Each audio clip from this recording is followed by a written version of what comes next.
É, Pode abrir. isso, boa. Então, tá, então deixa eu voltar. Boa tarde a todos. Isso. Estamos aqui hoje nessa live assim, com uma grande alegria. Seja muito bem-vinda, Tenente Coronel Eliane.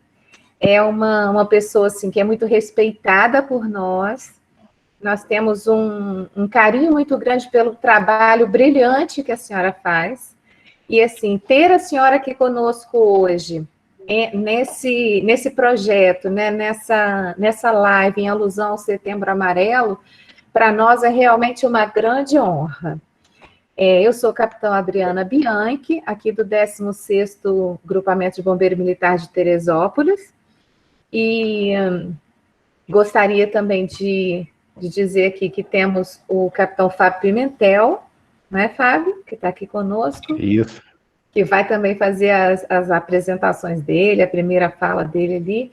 E, Coronel, seja muitíssimo bem-vinda. Excelente tarde para a senhora.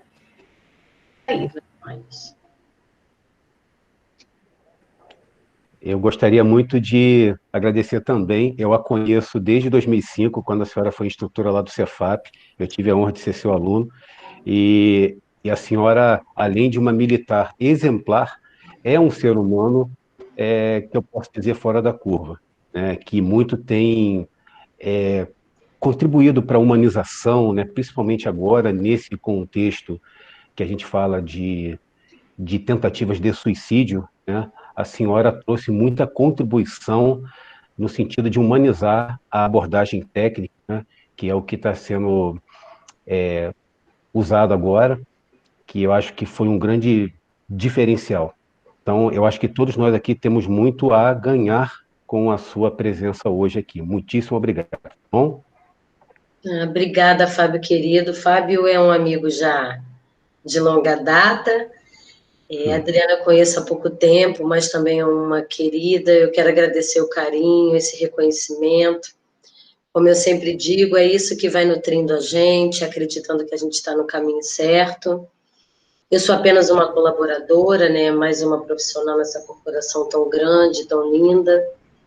E é uma honra, a honra é minha, né? O prazer, a alegria é minha de poder estar contribuindo, ter oportunidade, ainda que virtualmente, estar encontrando e revendo alguns amigos, a oportunidade de perceber que a gente também tem civis que participam, que se interessam.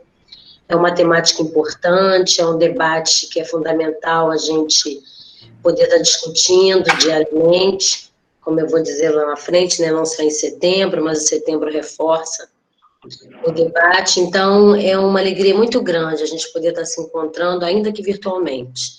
A gente vai ficar essa horinha aí juntos, batendo um papo. Eu vou falar um pouquinho agora inicial, depois eu vou ouvir vocês e a gente toca uma conversa aí que eu espero e torço para que seja muito agradável e que alcance o objetivo maior, né, que é de informar e a gente trocar experiências. Eu gostaria Perfeito. de colocar aqui, né, de falar para todos, que a coronela vai fazer uma apresentação. Enquanto isso, o chat está aberto. Se vocês tiverem alguma dúvida, vocês vão colocando no chat. E após a apresentação da coronel, a gente faz essas perguntas, faz essas interações todas, essa conversa como ela falou. Combinado? Eu também estou vendo aqui muita gente com amigos. Muito bom, excelente. Coronel, Sejam tá com a todas muito senhora, então. bem-vindas, né? Então, vamos lá. Cadê a apresentação? Só Eu para vou poder jogar aqui. justificar aqui, eu preferi fazer essa apresentação para não só ficar mais didático, mas para poder, né, ajudar, ilustrar e a gente ter um entendimento melhor e dar mais dinâmica, né, para a conversa, porque às vezes também fica um pouco cansativo a gente falar sem ter um referencial. Como eu disse inicialmente, como eu não sou do EAD, não sou das lives, eu gosto do contato, gosto da sala de aula, gosto de estar pessoalmente. Então, eu tento, dentro da técnica de ensino, fazer da forma mais didática. Eu gosto, pelo menos espero que alguns entendam e que facilite para alguns a forma da gente trabalhar tendo uma apresentação. Eu acho que facilita. Tá. Então, vamos lá. Aparecendo aí? Tá aparecendo para mim. Tá Todo mundo aparecendo? está Tá vendo? ótimo. A ideia é que todos estejam O Eric compartilhando. aqui disse que já entrou lá para ele. Uhum. Então, tá bom. Que a ideia é essa. Obrigada, Solange.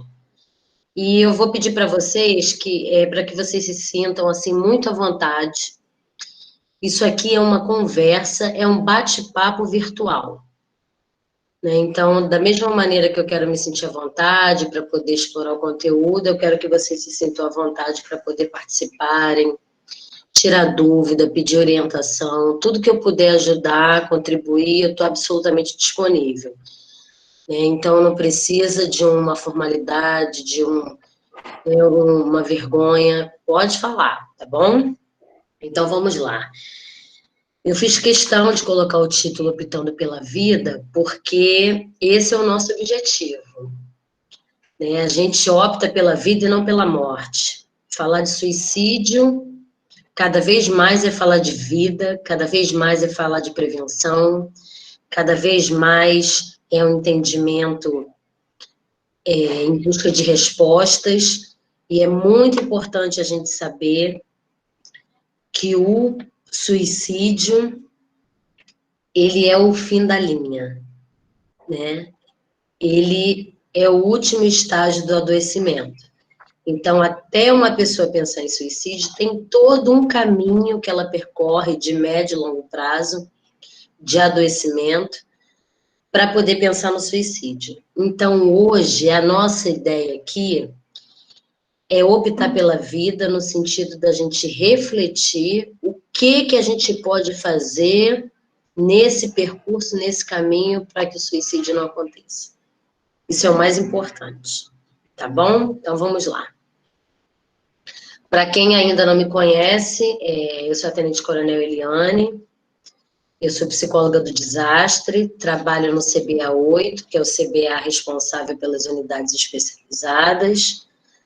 A sede fica aqui, a localização na Barra da Tijuca. E, em razão dessa minha função, eu tenho a oportunidade de trabalhar com várias tropas em diversos locais do estado, né, em vários quartéis.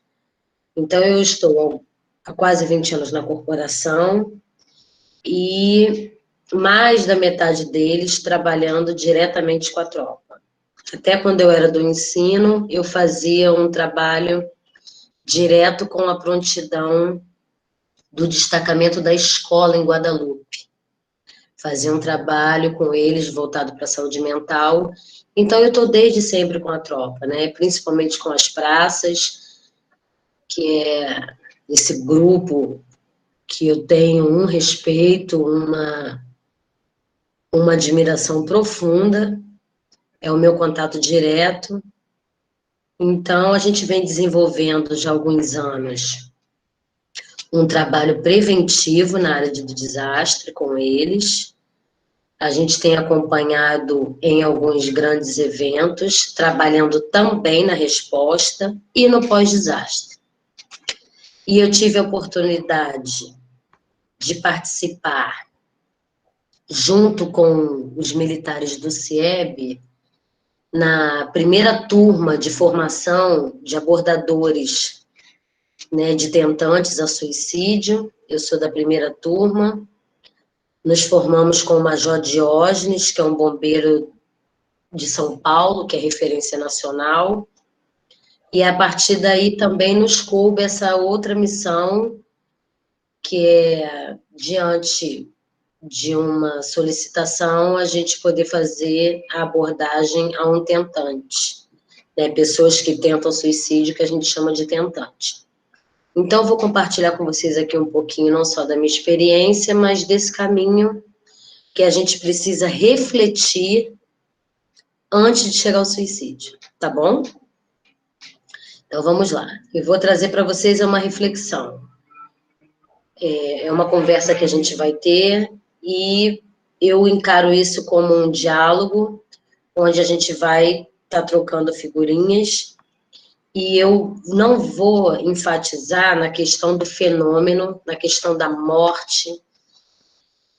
Como eu disse, eu vou contextualizar dentro da literatura algumas informações que eu considero importantes, mas eu vou, sobretudo, reforçar a questão da vida, tá? A questão do caminho que a gente vai fazer como reflexão para não tentar pensar no suicídio.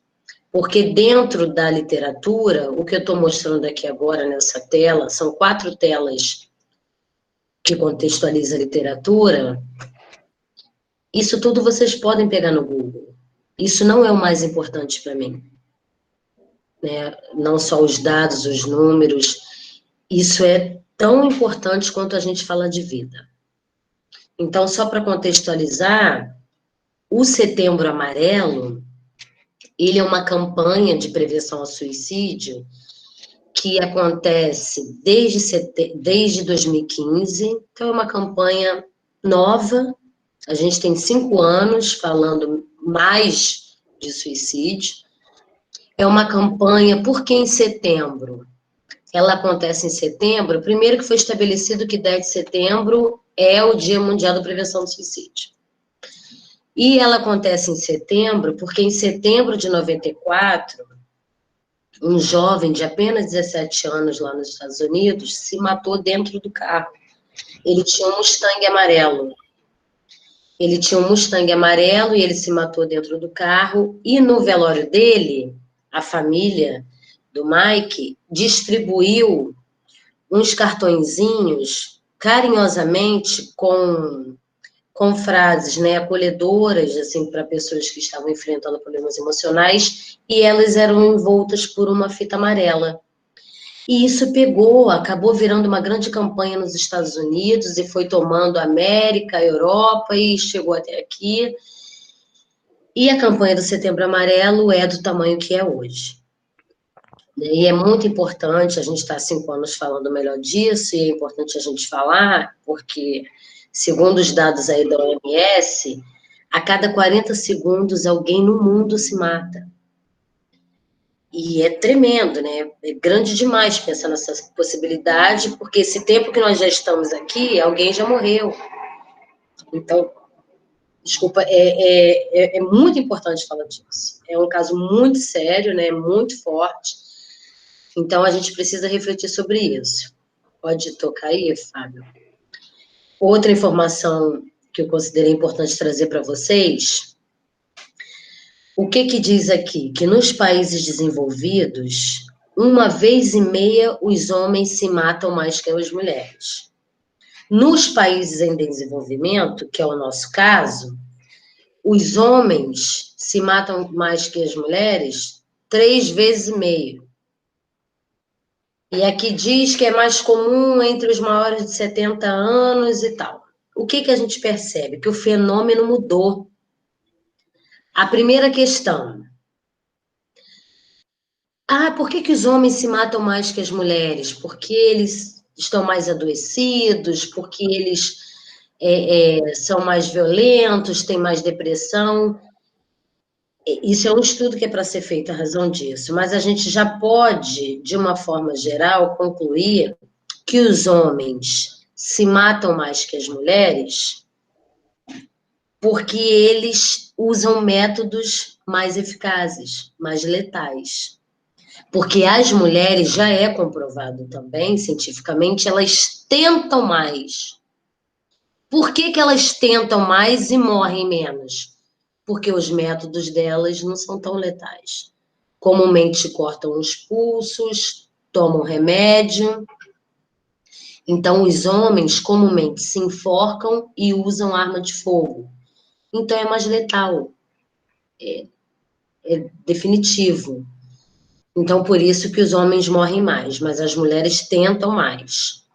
Um dado também muito forte, né, muito preocupante, é que por dia no Brasil morrem em média 32 pessoas. 32 pessoas dá quase 12 mil por ano. É muita gente morrendo por suicídio. 32 pessoas no país por dia, quase 12 mil por ano. E o Brasil ainda é o 8º país mundialmente, né, na colocação de países com o maior número de suicídios. Então, são dados que eu achei relevante para trazer para vocês. Como eu disse, o fenômeno mudou. A literatura nos revela que os homens mais velhos são os que mais se matam. Os estudos continuam acontecendo, mas a gente já percebe, é só idoso que se mata hoje em dia? Vamos pensar nesse retrato, 2020, 2019. Não é só idoso que se mata. A gente tem visto cada vez mais a juventude adoecida e também tentando suicídio. Então, o que a gente percebe? Que o fenômeno mudou.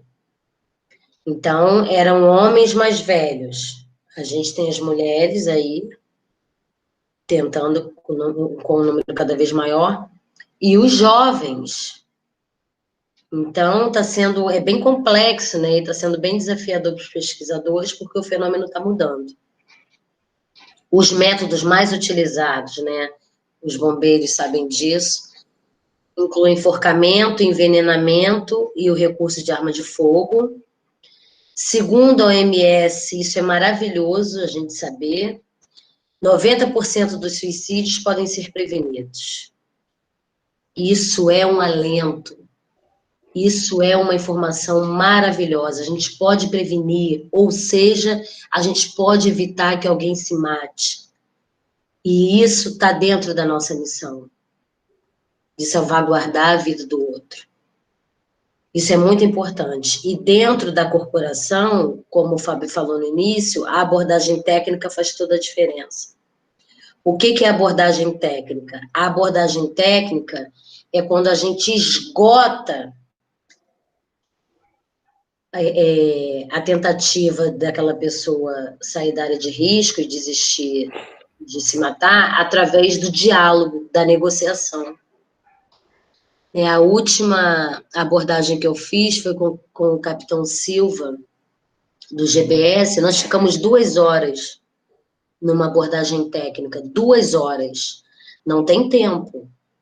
Às vezes você troca o negociador, porque é cansativo, mas você tenta esgotar até a pessoa desistir voluntariamente de se matar. Então, você vai usando, né, os recursos, as técnicas que a gente tem para que a pessoa desista. Essa é a abordagem técnica, que é a ideal. O diálogo é o convencimento, é a persuasão, são as técnicas que a gente vai usando para que aquela pessoa desista. Caso ela não desista, a gente recorre à abordagem tática, que os bombeiros culturalmente já conhecem há mais tempo, que é aquela abordagem que você faz ou através de rapel, que você agarra a vítima, né? Você usa da abordagem física para poder tirar a pessoa da área de risco. Mas ela não é ideal porque a gente já conclui que as pessoas que são tiradas da zona da área de risco pela abordagem tática, comumente elas voltam a tentar, porque elas saem dali, vão para a psiquiatria, aí tomam a medicação, faz uma estabilidade, volta para casa, e por um curto período tem outra crise, descompensa, tenta de novo, a ideação suicida continua rondando. Quando você usa a abordagem técnica e que você faz a pessoa entender que a vida que vale a pena, que a vida tem sentido e não a morte, primeiro que você sai dali com uma oportunidade de continuar acolhendo fora da zona de risco. E você, naquele acolhimento, você consegue fazer com que a vítima reflita sobre todo aquele cenário, sobre a situação. Então, é um caminho mais longo, só que é um caminho onde é menos provável que ela tente de novo.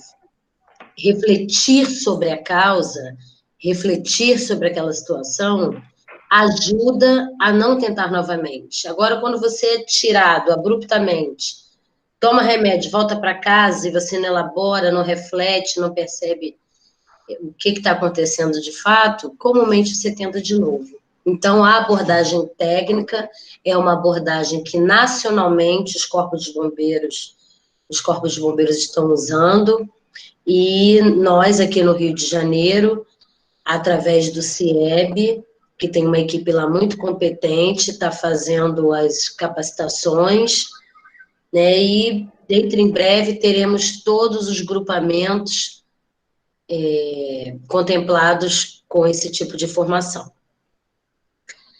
Para a gente finalizar aqui, é possível buscar ajuda. E é maravilhoso a gente saber disso, né? Ainda que nenhum dos presentes aqui, estamos no número de 28 pessoas, e essas 28 pessoas convivem com centenas de outras pessoas que não estão aqui. Ainda que ninguém aqui precise buscar essa ajuda, o que já é maravilhoso, se a gente perceber ou souber que algum conhecido, algum familiar, algum colega de profissão está passando por alguma intempérie, por algum infortúnio, né, alguma dificuldade que não está dando conta, é importante a gente buscar ajuda. E aonde a gente busca ajuda? Dentro da corporação, nós temos as policlínicas de psicologia, tem um hospital, né, uma equipe de psicólogos absolutamente disponível para esse acolhimento, uma equipe de psiquiatras que acolhe, e é um caminho, né, para militares e dependentes. Agora, para a gente que, de repente, está falando para um público civil, e isso serve também para militares e dependentes, considerando que, às vezes, a gente não consegue uma vaga para atendimento, né, essa é a nossa realidade. Um caminho absolutamente tranquilo da gente buscar como recurso de ajuda através do 188, que é o número do Centro de Valorização da Vida, do CVV. É um canal gratuito, importante dizer, é um canal gratuito, 188, 24 horas, não tem tempo para poder te atender, diferente de um processo terapêutico que fica em média, de uma consulta de médico, em média 1 hora. No CVV, se você tiver que falar 2 horas, 3 horas, uma madrugada inteira, eles estão ali absolutamente disponíveis para isso. Então, é maravilhoso, é gratuito, não tem tempo, então você vai poder fazer a sua catarse, compartilhar as suas dores sem pressa. E todos os voluntários que estão ali no CVV para acolher são capacitados para isso. Todos têm uma escuta ativa, uma escuta técnica, uma escuta que vai te acolher da forma adequada, sem julgamento, de uma forma que vai poder te orientar e te dar a direção que você precisa. Eles encaminham para determinado local público. Eles não encaminham formalmente, né? Mas eles orientam.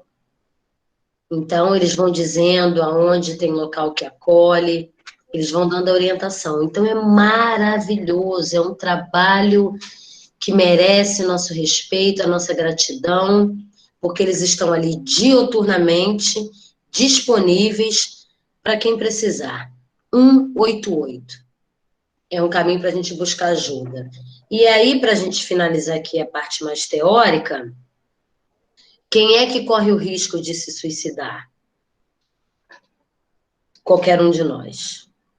Não é só, como a gente associava antigamente, aquele paciente que sofre de uma doença mental, não é só aquele paciente que faz uso de drogas ilícitas. Qualquer um de nós, basta estar passando por um momento de uma tristeza profunda, desenvolvendo um quadro depressivo, que a gente pode pensar uma besteira. A gente chama de ideação suicida.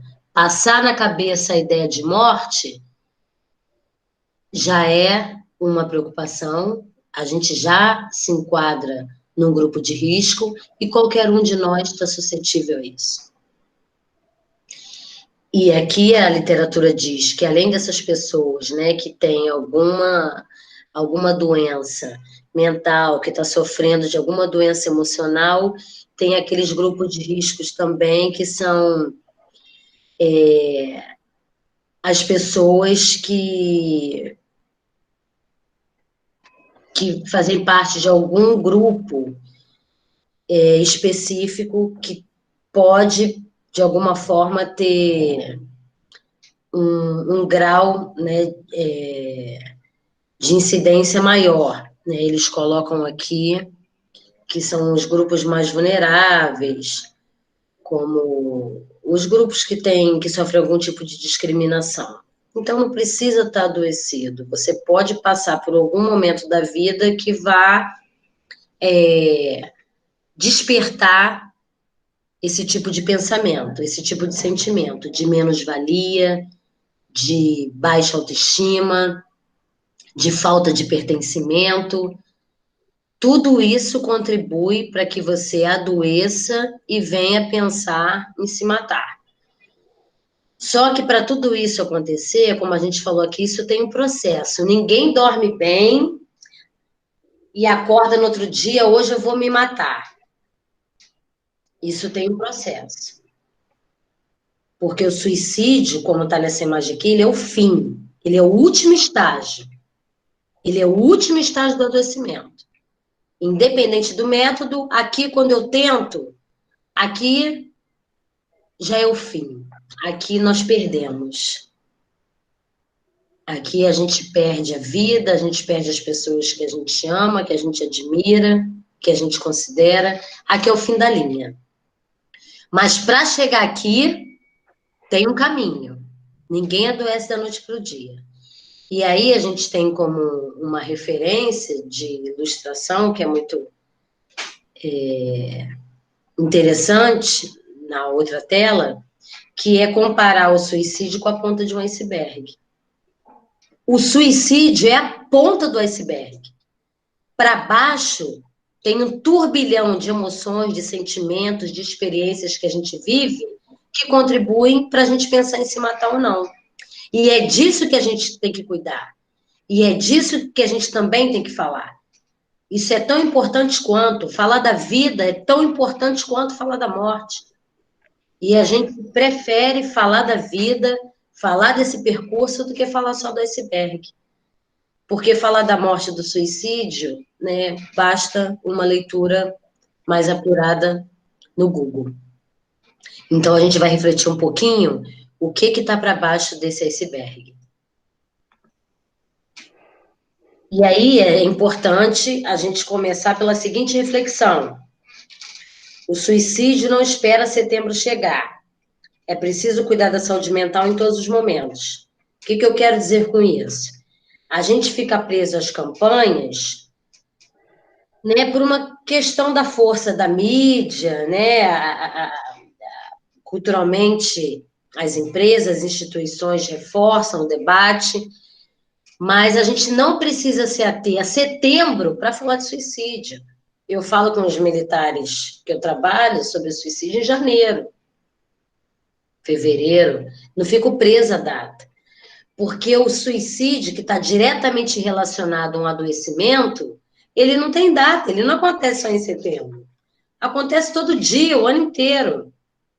Então, é para a gente também refletir que a gente não precisa estar preso às campanhas. Eu não preciso esperar o mês que vem chegar outubro para fazer uma mamografia. E isso a gente leva para as rotinas da vida. Eu não preciso esperar aniversário para presentear quem eu gosto, considero. Eu não preciso de um momento oportuno para poder dizer que a pessoa é importante, para dizer que eu amo, para dizer que a pessoa tem valor. Eu não preciso de solenidade para dizer para o meu militar que ele é um profissional competente, que ele é importante naquele lugar, que ele tem valor, que ele faz a diferença naquela equipe.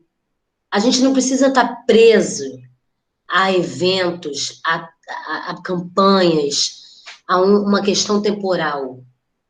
O que a gente precisa aprender, o que a gente precisa desenvolver é a capacidade de ser mais generoso com o outro e a capacidade de desenvolver mais empatia, que é se colocar no lugar do outro. Todo mundo vive as suas dores e as suas delícias. Todo mundo tem problemas.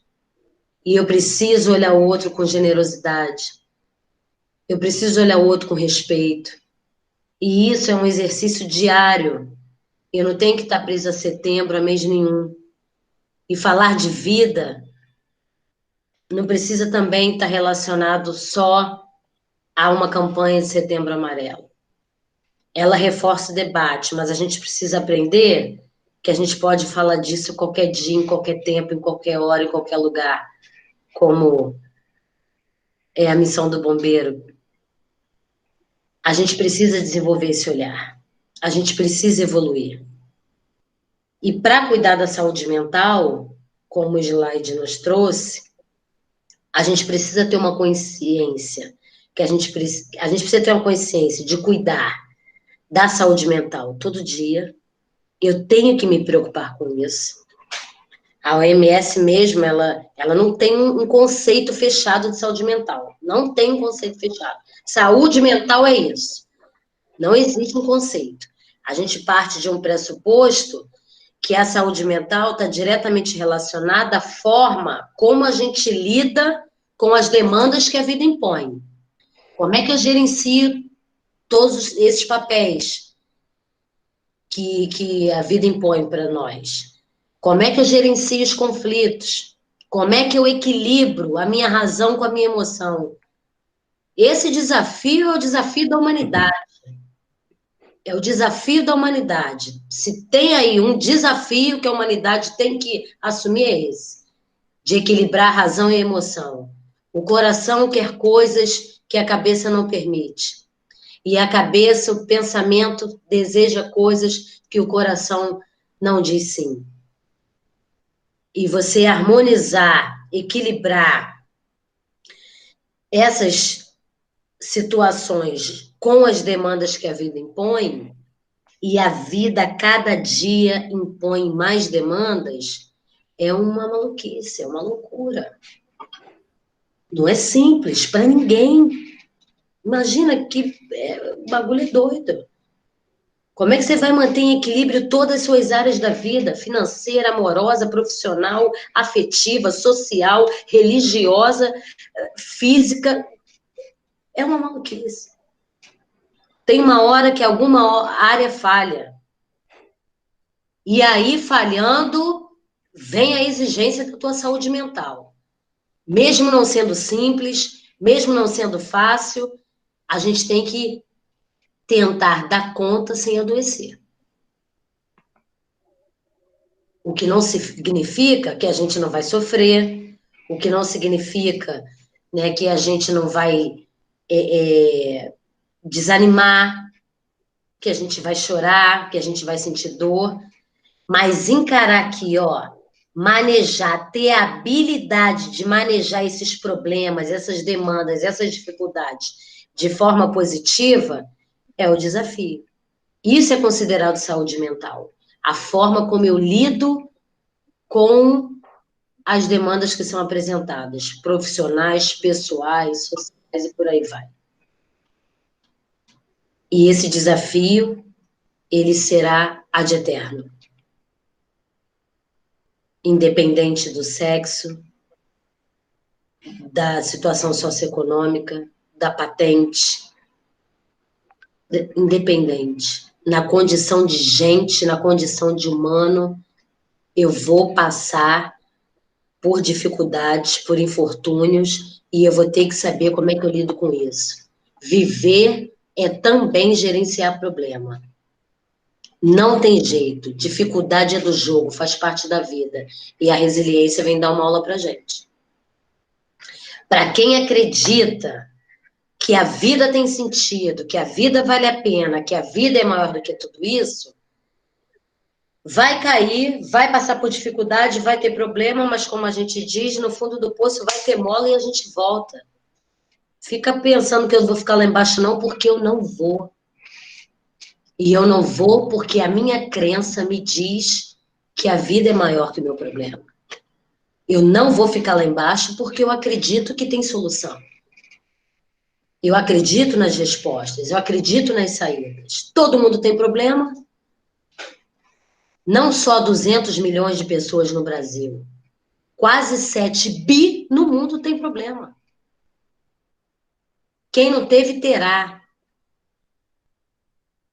Não tem como fugir disso. E a resiliência, ela nos ajuda a sair desse problema de uma forma menos adoecida, mais saudável, eu diria.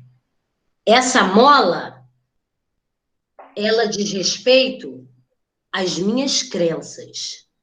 Quais são as fontes de resiliência que eu bebo? E eu pergunto aqui a cada um. Quais são as fontes de resiliência que vocês bebem? Essas fontes de resiliência que nos empodera, é que nos dá força, é que nos faz acreditar que é possível, mesmo com dificuldade, elaborar aquele problema e seguir adiante. E aí vai ter alguém que bebe da fonte da espiritualidade, que é uma das mais poderosas, independente de religião, crê em algo maior, nos fortalece, está provado. Tem pessoas que bebem da fonte da resiliência familiar. Nós sabemos, principalmente quando se fala de rede protetiva, o poder que a família tem. E, infelizmente, nós temos pessoas que não têm com quem contar. Nós temos bombeiros, amigos, conhecidos, nós temos pessoas que não têm com quem contar. Tem bombeiro que não tem casa, que mora no quartel, quiçá a família. E a nossa empatia e a nossa generosidade maior para esses que precisam de nós. Por isso que a gente tem que ser humano. Por isso que a gente tem que cuidar um do outro. E a gente pode lançar mão dos atributos da psicologia positiva que nos revelam muitos valores para a gente poder trocar de lente e ajudar essas pessoas. Porque aqui todo mundo é igual. Todo mundo gosta de ser cuidado, todo mundo gosta de ser ouvido, todo mundo gosta de perceber que tem alguém que se preocupe. E isso vai valer para o chefe, isso vai valer para o comando, isso vai valer para o mais moderno até o mais antigo. Independente de patente, de graduação, de classe, de gênero, o ser humano precisa de colo. Não estou falando de frouxura, nada disso. Eu estou falando daquele que sofre e que precisa de alguém que tenha um olhar diferenciado para ele. Porque pensar em suicídio é um processo de adoecimento. Então, para aquele que está adoecido, para aquele que sofre, ele precisa da nossa ajuda. E ajudar é mudar a lente e desenvolver esses valores. Que não precisa ser psicólogo para isso. Não precisa ser mais antigo para isso. Não precisa ser bombeiro para isso. Precisa ser gente para isso. A nossa condição de gente, a nossa condição de ser humano, nos autoriza a desenvolver esse tipo de acolhimento. E é isso que a gente tem que aprender e a desenvolver. A condição de gente. E aí, lançando mão da psicologia positiva, pode passar aí, Fábio, a gente precisa definitivamente fazer algumas perguntas. Para alguns aí, para vocês que já abordaram tentantes, o que a gente mais ouve? 99,9% de quem tenta o suicídio. Quando você acolhe e começa a conversar e começa a ouvir a história, o que aquela pessoa traz no discurso? Por que eu estou tentando me matar? Por que eu não quero viver? Porque a minha vida perdeu o sentido. A minha vida perdeu o sentido. Então, a gente precisa refletir aproveitar que não estamos adoecidos, aproveitar que não estamos pensando em morte, estamos pensando em vida, estamos refletindo sobre a vida. Qual é o propósito que cada um aí tem para si? E é uma pergunta que eu também sempre me faço. Eu fui descobrir o meu propósito, os meus alunos sabem disso, com 26 anos. Eu tinha 26 anos quando descobri meu propósito de vida. Óbvio que não tem idade para isso. Tem gente que descobre na infância, tem gente que tem 50 anos e ainda não sabe o que veio fazer aqui. Isso não tem uma regra, mas a gente precisa refletir sobre isso. O que eu vim fazer aqui? Porque a gente sabe, até dentro do senso comum, já é clichê, que a vida é um sopro. A vida é agora, a vida nem é hoje, a vida é agora. A vida é um sopro, a vida passa rápido. Todo mundo sabe disso, a gente fala isso diariamente. A Covid-19 veio mostrar o quão frágeis nós somos, o quão efêmero a vida é. É muito sensível, a linha é muito tênue de vida e morte. Por isso que eu preciso saber o meu propósito. Eu preciso saber o que eu estou fazendo aqui. Essa história de deixar a vida me levar, de vir a passeio, ela perde propósito. Por isso que a vida não está relacionada, e a felicidade, somente ao dinheiro. Tem um monte de milionário aí que está adoecido, que pensou em se matar, que já tentou e que já se matou. E por aí vai, porque o propósito transcende as questões materiais. O propósito transcende as coisas visíveis e palpáveis. A missão que eu tenho para seguir aqui, ela tem que ser maior do que tudo isso, e cada um tem uma.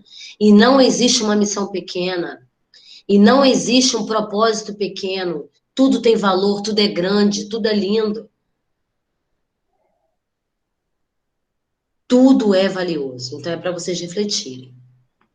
Estamos falando de vida. Quando eu tenho propósito, dificilmente eu vou pensar em morte. Quando eu penso naquilo que faz sentido para mim, dificilmente eu vou pensar em morte. O que me traz sentido? O que faz sentido? A gente ouve de quem tenta morrer. Eu estou tentando morrer porque a minha vida perdeu sentido. E qual o sentido da minha? Qual o sentido da sua? A gente tem que refletir sobre isso.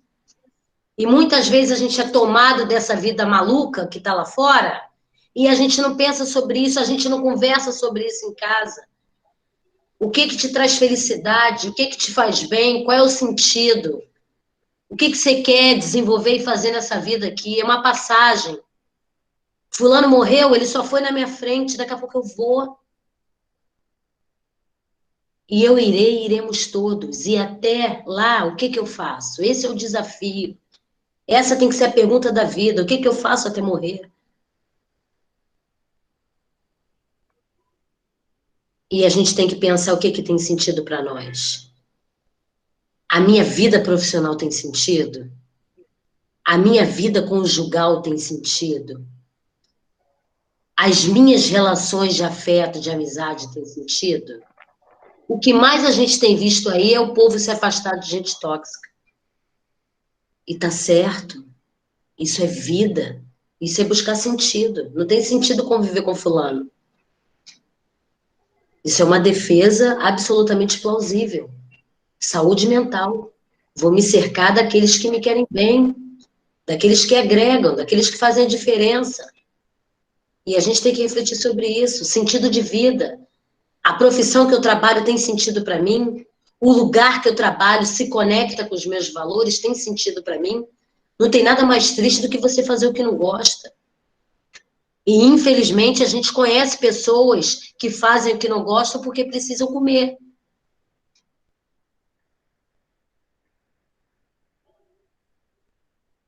E a gente precisa refletir. O que traz sentido para mim? O que me faz feliz? É para cada um refletir. E é uma reflexão que a gente não tem que fazer hoje, dia 24, só porque a Eliane está tocando. A gente tem que estar o tempo todo vendo isso. Eu quero continuar morando nesse lugar, eu quero continuar desenvolvendo esse projeto, eu quero continuar nessa relação, eu quero continuar fazendo... E isso vai de encontro a todos os papéis que a vida nos impõe. O que me faz feliz? Vou dizer para vocês que essa reflexão, além dela trazer saúde mental, ela nos leva de encontro ao que a gente mais busca nessa vida, que é felicidade e bem-estar.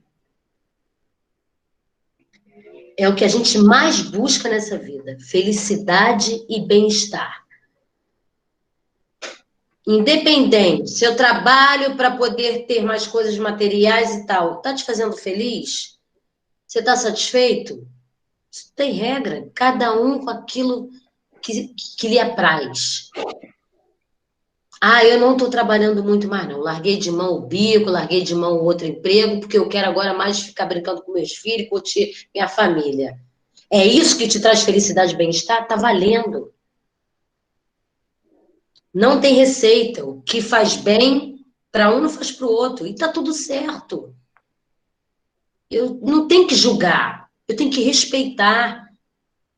Cada um sabe onde o sapato aperta. Cada um sabe o que precisa. Cada um precisa saber o que faz feliz. Então, se faz feliz, siga. Isso que é importante, porque a gente tem que ter como objetivo viver bem. Não é viver de qualquer jeito. De que vale ficar anos entubado numa sobrevida de... Como a gente diz, vegetando, né? De que vale? Vale para o nosso sentimento egoísta de não querer desapegar e não querer que a pessoa... Mas para quem está ali, pensa racionalmente nisso. E pior do que uma doença crônica degenerativa são aquelas pessoas que morrem em vida, que só pensam em fazer o mal, que só falam o mal, que não agregam valor, que só quer puxar tapete, que só quer prejudicar, como a gente diz no militarismo, que só quer atrasar o outro. Porra, esse infeliz, óbvio que é um forte candidato ao adoecimento e um mal profundo, esse tipo de pessoa, ele não reflete naquilo que faz bem, porque ele se alimenta do que faz mal. Então, o que te faz feliz é o que é importante. Não importa o que pensam sobre isso. Porque no final eu vi em algum lugar, na hora do vamos ver, do jogo, quem está ali jogando sou eu. Então, eu tenho que ter essa preocupação. Importa para mim, eu estou bem, eu estou feliz, então está valendo. Porque quem está feliz, quem está vivendo bem-estar, não pensa em morrer. Não pensa em se matar. Então, não me interessa o que os outros pensam. Importa que eu estou feliz aqui. Tem um psicólogo francês, Jean-Paul Sartre, que diz muito isso para nós, né? No que importa o que falam para vocês, o que fazem. Importa o que você faz com isso. Então,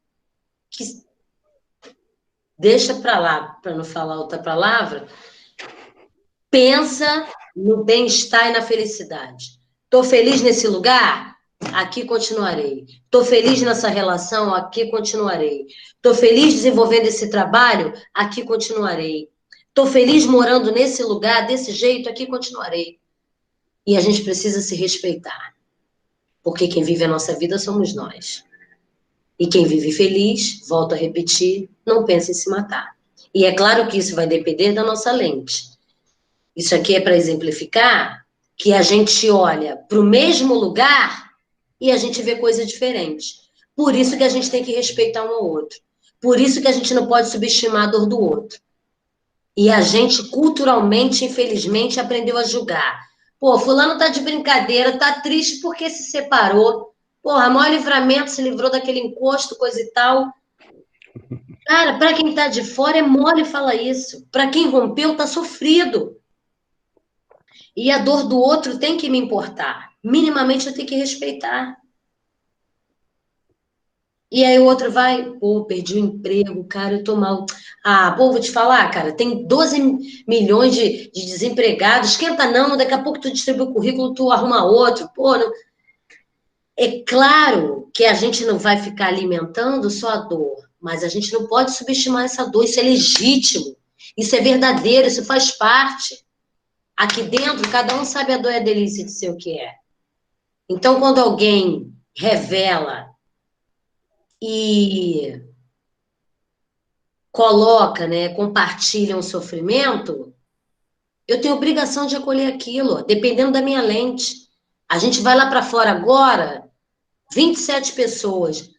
As 27 pessoas vão olhar para uma nuvem, uma única nuvem. 27 coisas diferentes vão sair dali. Um viu uma galinha, outro viu um revólver, um viu uma panela, outro viu um sapato, um viu um sino. É uma maluquice.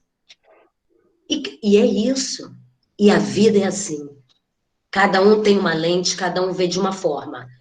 Qual é a minha preocupação? O que eu tenho que analisar?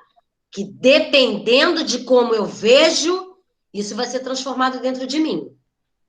Um exemplo, para os pessimistas, que só veem o lado ruim, o lado escuro da coisa, não vê saída, não vê resposta. Ó vida, ó céus, ó azar, isso é complô, isso é perseguição, eu não aguento mais.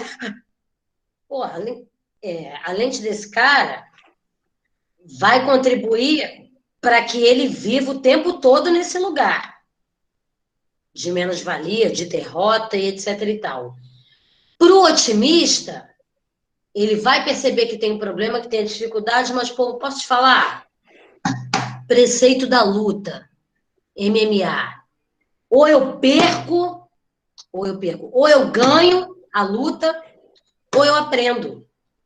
Eu nunca perco. E a gente tem que trazer esse preceito para essa luta diária que é viver. Ou eu ganho, ou eu aprendo. Que perder que nada, rapaz. Eu aprendi com isso.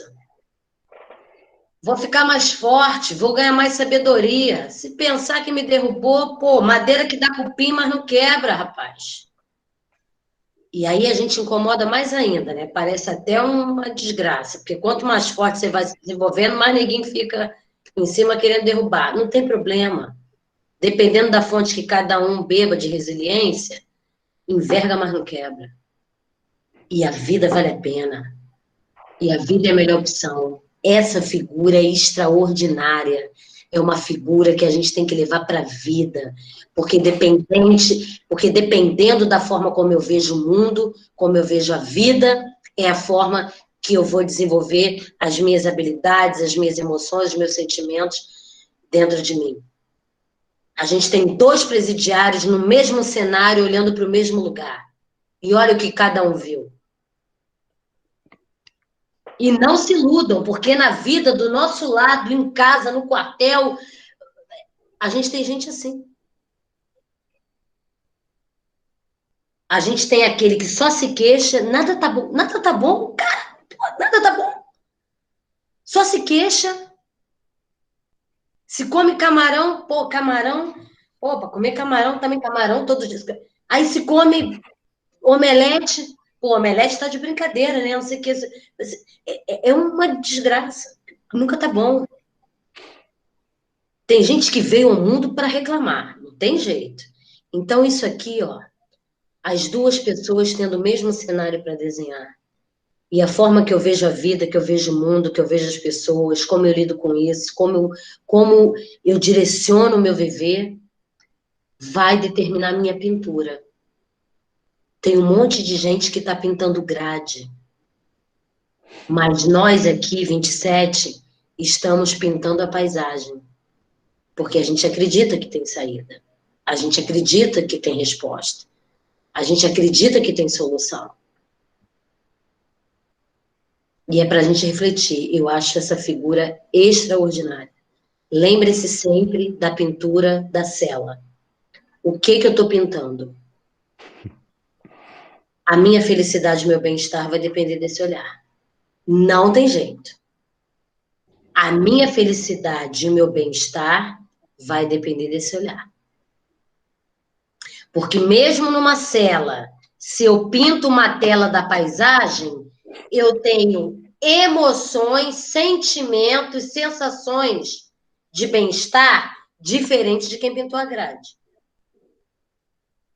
E isso vai valer para a vida. Felicidade e bem-estar está diretamente relacionado com como eu vejo o mundo.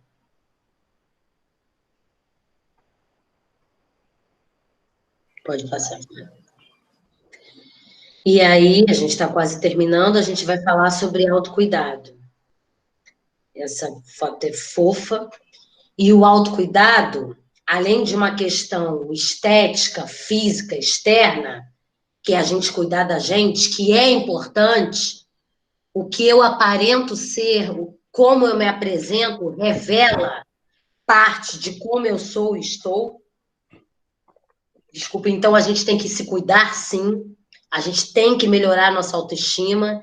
E melhorar a autoestima perpassa também por esse processo externo, físico, estético. Então a gente tem que cuidar. Mas o autocuidado transcende a tudo isso. O autocuidado é você aprender a dizer não. Isso é uma forma de autocuidado. O autocuidado é você se afastar de pessoas tóxicas. Isso é um autocuidado. Que vai culminar na saúde mental, tá? Ó, na saúde mental. Não tem nada desassociado, não. Tudo primo ali. O autocuidado implica em você respeitar os seus limites.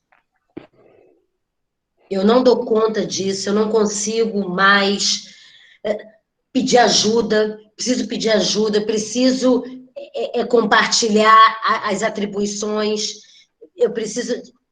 Adriana e Fábio estão ali dividindo tabela, isso é maravilhoso, é isso. Ninguém é nada sozinho, imagina? Então, o autocuidado, a gente precisa exercitar. Não tem nada a ver com egoísmo. Tem a ver com preservação da própria vida, para, inclusive, poder ajudar a quem precisa. Como a gente percebe lá na aviação, né? Máscara de oxigênio em você primeiro. Máscara de oxigênio em você primeiro. Se você não se ajudar, não tiver a máscara de oxigênio, você não vai poder salvar, ajudar os outros. E isso serve para o bombeiro também. Serve para nós, como pessoas, para os civis. Para eu poder ajudar, eu preciso me ajudar.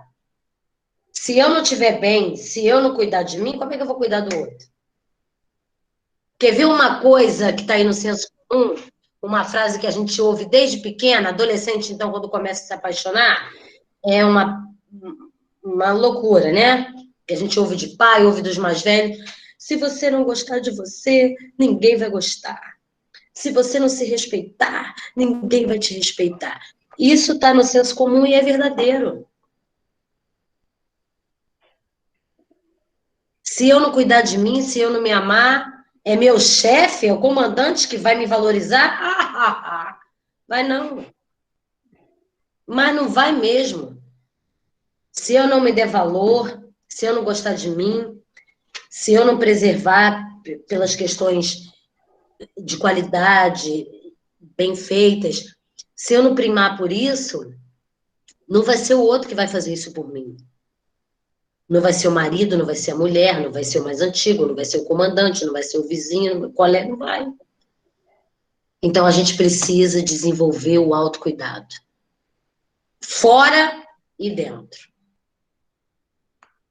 E aí eu vou pedir para vocês, pode passar, Fábio, para que vocês se abracem. Abracem-se. Isso é dinâmico, é para fazer agora mesmo, não é para ficar com vergonha, não. Quem está aí com a câmera desligada está disfarçando, que eu sei, mas tudo bem. Ou então está até mais à vontade, né? A gente está abraçando agora. Aí, Dani aí aparecendo. Olha só, a gente está abraçando agora, e é uma delícia, a gente gosta de abraço. Abraço de urso, hein? Não vem com aquele abracinho assim, não. Olha aqui, ó, que delícia. Esse abraço, a gente faz carinho, a gente está abraçando a pessoa mais importante da nossa vida, que somos nós. A pessoa mais importante. Eu não vou colocar Deus no jogo, eu não quero entrar no conceito de religião, e a gente não se discute aquilo que é o concurso. Então, mas, já que está escrito, amar o próximo como a ti mesmo, independente daquele que crê e daquele que não crê, que a gente respeita, quando eu tenho esse recado, já está dizendo que eu tenho que me amar. E então, por isso que eu sou a pessoa mais importante, que eu tenho que cuidar de mim, que eu tenho que me abraçar. A gente precisa desenvolver o autocuidado. A gente tem muito valor, vocês têm muito valor, vocês são muito importantes, vocês são muito especiais. Mas vocês são tudo isso não só para mim. Vocês precisam ser para vocês. A última dinâmica que eu fiz com os meus bombeiros, que eu pedi para que eles... Ah, não vou dar spoiler não, né, gente? Que de repente eu vou fazer com vocês. Não vou falar não. Enfim, ansiedade é uma característica também de psicólogo. Mas não vou falar. Mas a gente percebe o quê? Que as pessoas não se sentem importantes. É claro que tem o quê de compreensão que o bombeiro foi formado para cuidar do outro. Os militares da saúde foram formados para cuidar do outro. E aí tem uma dificuldade legítima de cuidar de si. Mas a vida nos impõe esse autocuidado. Porque senão ela vai exigir aquilo que a gente não pode dar. E aí Djavan dá uma aula pra gente, né? Sabe lá o que é não ter e ter que ter para dar. Sabe lá. Então, para não ficar tão difícil, qual é a preservação para minha saúde mental, para minha felicidade, para o meu bem-estar? Vou cuidar de mim. Trabalho 24 horas. Depois, meu amor, me permita o meu lazer. Não vem com esse negócio de bico não para cá, que eu tenho outra coisa para fazer.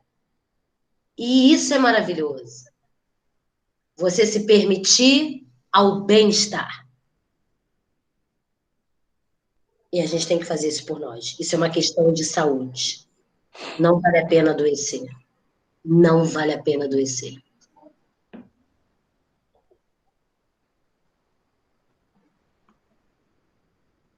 Pode passar. Cada um de nós compõe a sua história e cada ser em si carrega o dom de ser capaz e de ser feliz. É uma outra canção que nos traz uma leveza, uma reflexão linda. De repente, na próxima, eu vou até colocar isso aqui cantado para a gente, né? Um devaneio, sair um pouquinho daqui, que é uma canção linda demais. E como ela é verdadeira. Cada um de nós compõe a sua história e cada ser em si carrega o dom de ser capaz de ser feliz. A lente é minha. Lembrem-se da foto do binóculo. Não importa o que o outro está vendo do meu lado. O que importa é como eu vejo. Como eu vejo vai definir a minha pintura, a outra tela. Então é importante a gente refletir sobre isso. Todo mundo carrega esse dom. Todo mundo. Cada um de vocês aí. Estamos finalizando. O que vem aí? Esse vídeo de 1 minuto e meio para a gente refletir. Vamos dar uma olhadinha. Maravilhoso. Peraí. Volta no vídeo e clica em cima. Ele está passando. Não está indo. Volta, clica no meio. Eu estou fazendo isso aqui, mas não está indo. Adriana, tenta Eu para nós. Preciso, Fábio, que você descompartilhe. Para eu compartilhar, eu já vou direto para o Então, tá bom. 24º. Tecnologia é isso, e está tudo bem, e está tudo certo, e a gente continua refletindo. Não tem problema. Isso. A Adriana coloca para nós. Sim. Ela vai botar. Estou Eu acho que tá compartilhando. todo mundo emocionado, isso sim. Espero que vocês estejam gostando. Sem dúvida, Deixa eu professora. colocar em apresentação. Isso. Vamos lá, a gente já está terminando. Faltam 2 slides hoje. Vai lá, Adriana. Vocês estão vendo a minha tela? Está pretinha, está abrindo. A Gleiciana, fofa.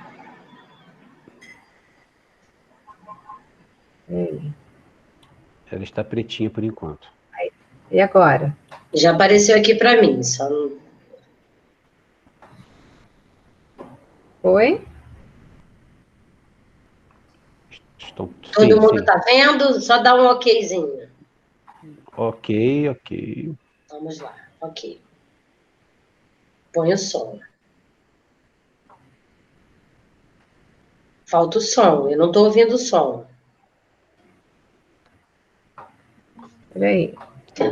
Aí Volta, por Adriana, favor. depois. 1 minutinho e meio. Ah, o Guilherme ali não acaba não, que fofo. Aí viu como ficar longe, se eu estou perto, já ia abraçar essa pessoa. Deixa eu voltar. É maravilhoso. Volta, por favor, e coloca o som. Vê se está com som. Não está não, Adriana? Não. Pois é, para mim tá. Não tá. É claro que a legenda fala por si só, mas eu penso que o som... Pois é.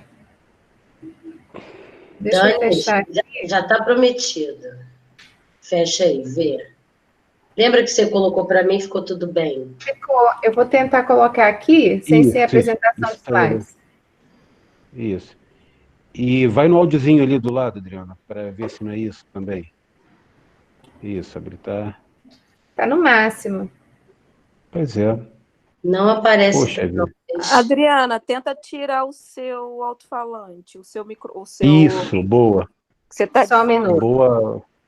Só um minuto, peraí. Gente, eu amo essa geração milênio, que eles têm solução para tudo. Eu não sou milênio não, coronel, eu sou milênio não. Ah, mas eu que sou X, eu tô longe desse negócio. Vamos lá. Ainda bem que... Deve ser isso. A Dani é da geração alfa, quase.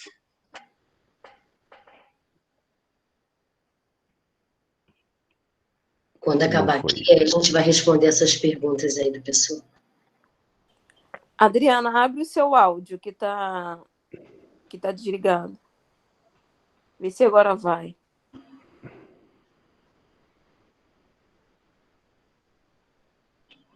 Abre o seu áudio? O áudio... Acho que tenta abrir o áudio da tela. Logo no início entra o som. Ah, que pena. Logo no início entra o som. O áudio da tela que ela está compartilhando também está desligado, pode ser que seja. O áudio da tela. Deixa ele ir rolando, quando aparecer o áudio a gente volta. O áudio da tela, Dri. Alguém falou que era isso mesmo. Pode ajudar a gente. Dentro do compartilhamento ali do Google Meet, ela tem que habilitar o som. Não vejamos.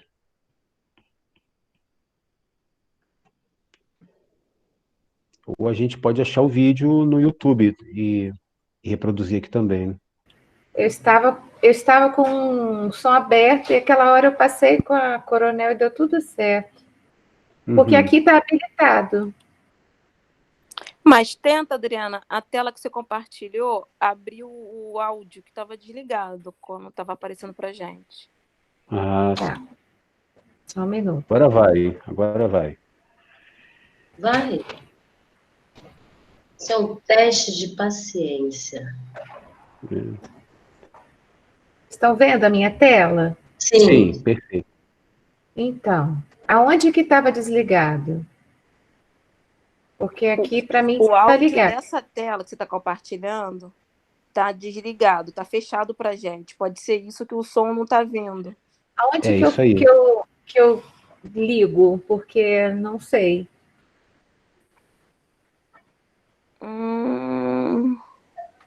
Porque... Aqui, Adriana, para a gente aqui, aparece assim, que não é possível ativar o som da apresentação de outra pessoa. O administrador da página acho que pode habilitar o som da Adriana. Só ela que é o É ela mesma. Sou eu. Só, Fábio, se eu tentar, vou descompartilhar e você tenta passar aí. Eu vou tentar habilitar você aqui. Seu som. Se não conseguir, a gente passa ele sem som. Né? Porque aí vão ler a legenda e aí a gente fecha, que eu trabalho um pouquinho em cima dele. Não tem problema. Só mais uma tentativa. Fábio, tenta você colocar e eu vou tentar habilitar o seu som, o som da sua tela. Tentá-lo-ei. Vamos lá de novo. Aqui é assim, aqui é... É isso aí, de verdade. Isso, De verdade. Aqui não negócio de verdade. tem ensaio, é de verdade, é em tempo real. E quem sabe faz ao vivo. E quem não sabe, tenta ao vivo. Isso. Tá tudo certo. Não é, a gente não perde. Ou a gente ganha, ou a gente aprende. Na próxima já vai saber onde aperta. Tá tudo certo. Tá vendo? Eu estou aqui tentando o máximo também. E o Tá máximo ótimo. que ele... Tudo bem. A gente... Acho que não foi. Ele consegue, você consegue colocar sem som? Eu consigo. Adriana, tenta habilitar ali naquela página que o Pimentel está compartilhando, tá vendo? Tá o alto-falante fechado. Para mim não aparece. E tem assim, Compartilhe. Fábio Pimentel e tem aquela setinha de que está compartilhando. A tela que ele está compartilhando, tá vendo? No cantinho?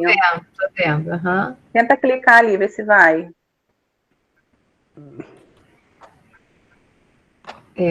Porque não. você tem acesso a todos os microfones e os vídeos.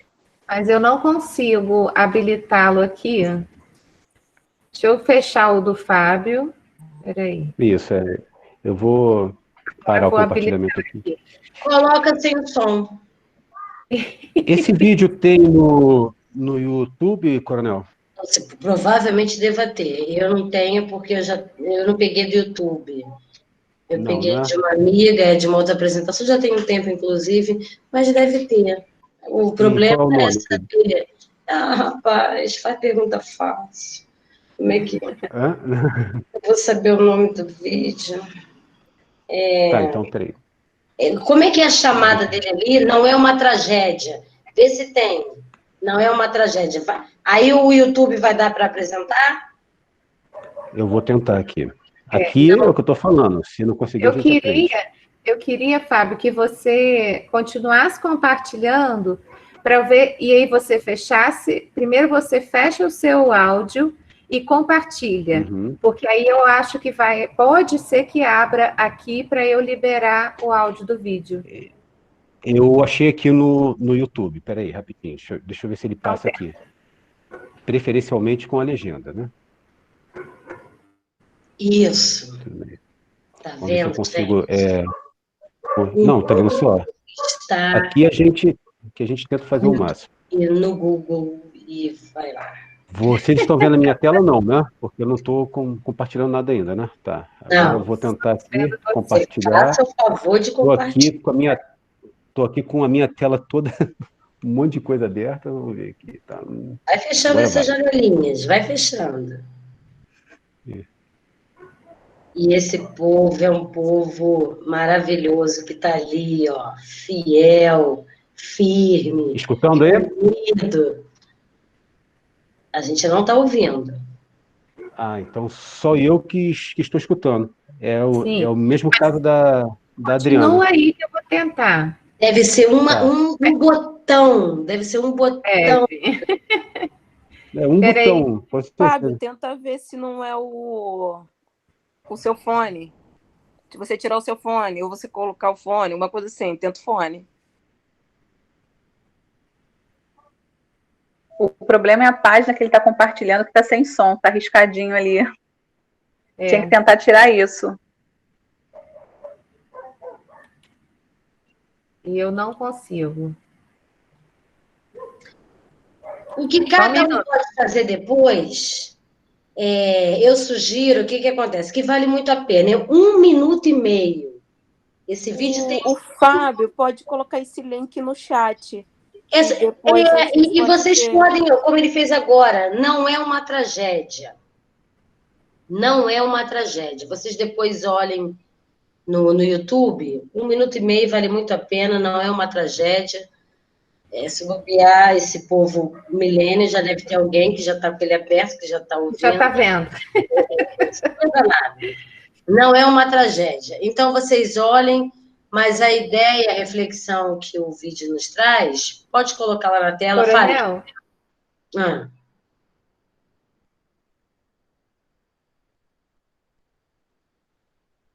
Eu não estou ouvindo o Fábio.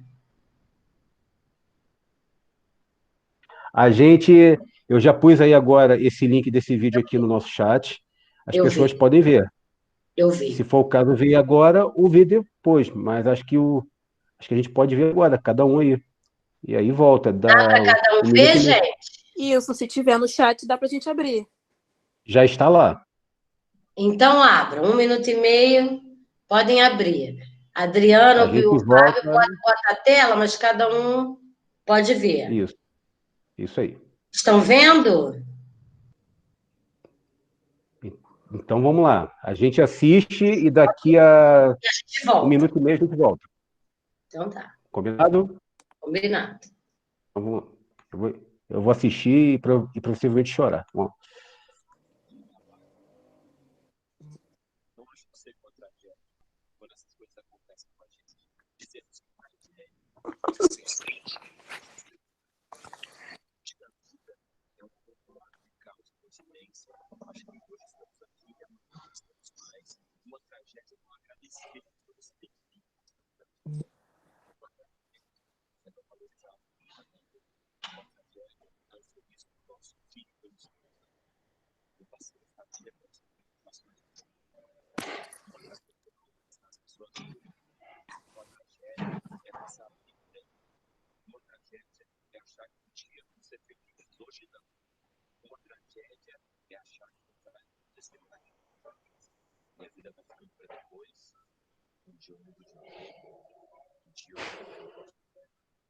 Um dia eu faço essa viagem.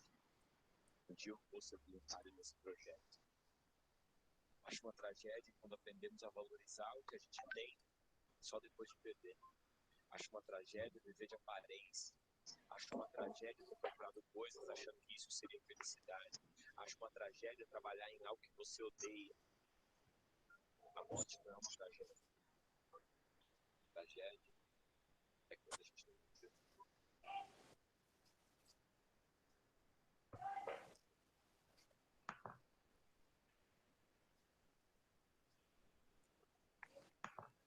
Eu vi aqui, hein?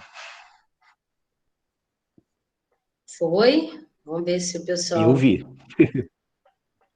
Tragédia é o que não viveu.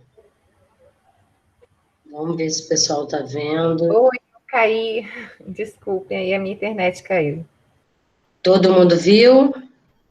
Adriano, acho que nesse meio tempo... Né? Mas é um vídeo que traz uma reflexão assim, muito profunda. Ele não falou para a gente nada que a gente não saiba. Só que a gente precisa refletir sobre isso. Porque a gente cai exatamente nessas mazelas e ciladas que a mensagem coloca para nós. Né? A gente só dá valor quando perde, por aí vai. Então, tragédia é o que não viveu. E a gente está aqui tendo a oportunidade de refletir que a vida vale a pena, que a gente tem que valorar aquilo que a gente tem, que a gente tem que reconhecer tantas maravilhas, tantas coisas boas, né, que a gente recebe. E a gente precisa ter coragem para seguir adiante, para encarar essas coisas, para encarar as dificuldades. Tem que ter muita coragem para buscar de verdade a tal felicidade, o tal bem-estar. A gente precisa ter coragem, porque você vai desagradar, você vai bater de frente, você vai se desentender. Então tem que ter coragem, e a gente precisa ter coragem, porque vale a pena, e além de valer a pena, a gente já viu que, no final, a nossa saúde mental é o que importa. Não é o que pensam sobre isso, é a forma como eu vivo e vejo o mundo. Então, a gente precisa ter coragem. Eu deixo aqui para vocês, né, Fábio pode passar, infelizmente, em tempos de pandemia, a gente não pode estar junto, mas eu deixo para vocês o meu abraço, isso é simbólico, eu estou abraçando um amigo nosso, mas esse abraço eu queria estar dando, né, em cada um de vocês, quem me conhece sabe disso, tem uma aqui que eu já estou devendo, que eu vou pagar. O meu abraço sincero, a minha gratidão, né, pela paciência, por esse encontro, em razão aí do problema que a gente teve, absolutamente legítimo, a tecnologia nos trai. Se o homem nos trai, quiçá uma tecnologia, né? Então, faz parte do jogo, o importante é que vocês viram de uma outra forma, isso que é belo, isso que está valendo, e a mensagem conseguiu ser dada. Eu agradeço imensamente o convite da Adriana, essa oportunidade da gente estar junto, e agora eu vou ficar aberta para as perguntas, para as dúvidas, tá bom? Adriana, aí é com você. Olá, que bênção, que beleza. Então, a minha internet caiu, mas todo mundo conseguiu ver o vídeo. Eu tinha visto um pouquinho antes, né? Eu tinha passado aqui com a Coronel. Agora, a gente poderia fazer assim. Eu vi aqui que tem algumas... Eu vi que tem umas considerações, mas eu não tô abrindo agora, né? Tinha uma pergunta anterior. Eu poderia pedir, eu quero pedir, por favor, tem uma pessoa que colocou um texto. Você não gostaria de falar agora? Eu Fábio, repito no chat, as pessoas às vezes ficam envergonhadas, deixa eu ver se eu consigo abrir porque por como eu aqui. caí, não estou abrindo o chat todo. Não tem problema. Eu tenho aqui, estou com 45 mensagens, vamos ver se a pergunta está aqui. Essa pandemia é uma tragédia, perdemos amigos sem poder abraçá-los. É exato. Além disso, quer dizer, são muitas peculiaridades a pandemia, né? Ela nos colocou como vítimas e vetores. Então, isso é uma outra preocupação, é uma outra dificuldade, um outro sofrimento, além de todo o resto, né? O outro gostou do vídeo, Alexandre, obrigada. Você está vendo aí, Fábio? A Tem um vida... comentário maior. Eu estou vendo aqui, é o do Eric, né? O Eric Mello, que disse que o senso de isolamento também pode estar associado ao comportamento suicida. Atualmente, tivemos grande aumento no número de pessoas que apresentam um distúrbio, né? Saúde mental, sendo por depressão e ansiedade, ou, né, no caso, nesse Sim. isolamento social de todos nós. Houve um aumento no número de suicídios também, deveríamos nos preparar para maiores números de socorro, e eu já junto aqui já uma outra dúvida dele, que ele fala aqui mais embaixo, na abordagem técnica, como podemos mostrar e dizer ao cidadão que todos têm um propósito de vida. Aí, eu acho até válido que a senhora diga a ênfase, né, que não está no que a gente fala, mas na capacidade de ouvir. Né? Então, ele fala do isolamento, né? O isolamento... Isso, do isolamento, e se por conta disso houve... Eu inclusive, aqui, professora, eu até tenho dados da cidade, eu não sei se a senhora teve a oportunidade de ver, né, que houve um certo aumento, né, em Teresópolis? Isso, eu não aqui, né? tive, isso é maravilhoso vocês terem como registro. Eu só tive acesso a uma publicação do Bombeiro de São Paulo, né, hoje é referência nacional em abordagem técnica. O Bombeiro de São Paulo fez uma pesquisa, um levantamento de março a agosto. De março a agosto, eles publicaram agora uma publicação que, nesse período de quarentena, na cidade de São Paulo, não houve um aumento nas chamadas para tentativa de suicídio. O que nos, né, faz refletir, levantar uma outra hipótese, por que não aumentou? Que a primeira hipótese é, as pessoas estão adoecendo, estão isoladas, deprimindo, vão se matar mais.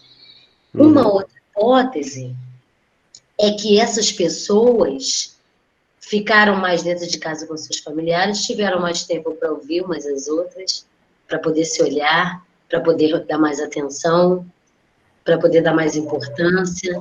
Então, essa convivência, para muitas famílias, foi muito positivo. A gente teve de tudo, mas para muita gente foi maravilhoso poder ficar junto, ter tempo para fazer as refeições, ter tempo para dialogar. Isso foi maravilhoso. Então, uma das hipóteses que evitou com que as pessoas tentassem se matar é porque elas se sentiram ali protegidas, se sentiram importantes, acolhidas, tiveram alguém para ouvir. É uma das hipóteses. Na contrapartida, no contraponto, em Teresópolis aumentou. A gente tem que avaliar. Quer dizer, aumentou porque o isolamento, a falta de convivência, ela também gera uma tristeza, uma angústia, uma ansiedade, e isso contribui para um adoecimento emocional, que culmina na tentativa de suicídio.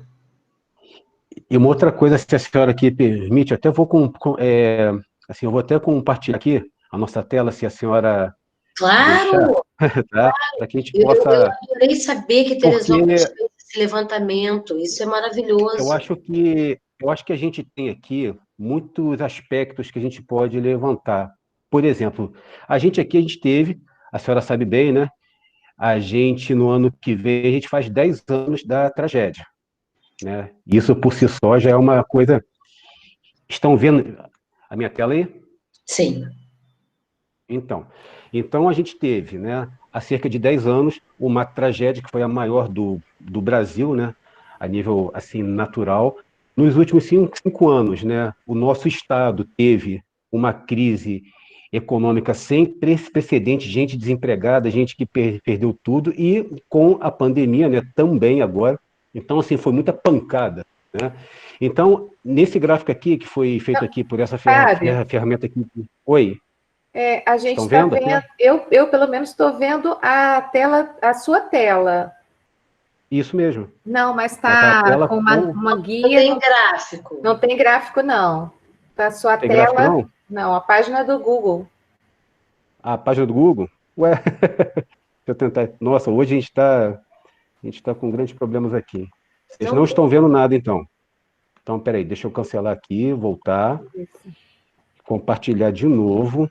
E aí vai direto no gráfico. Direto no gráfico, vamos lá, então. Ah, tá, é porque aqui... Deixa eu ver.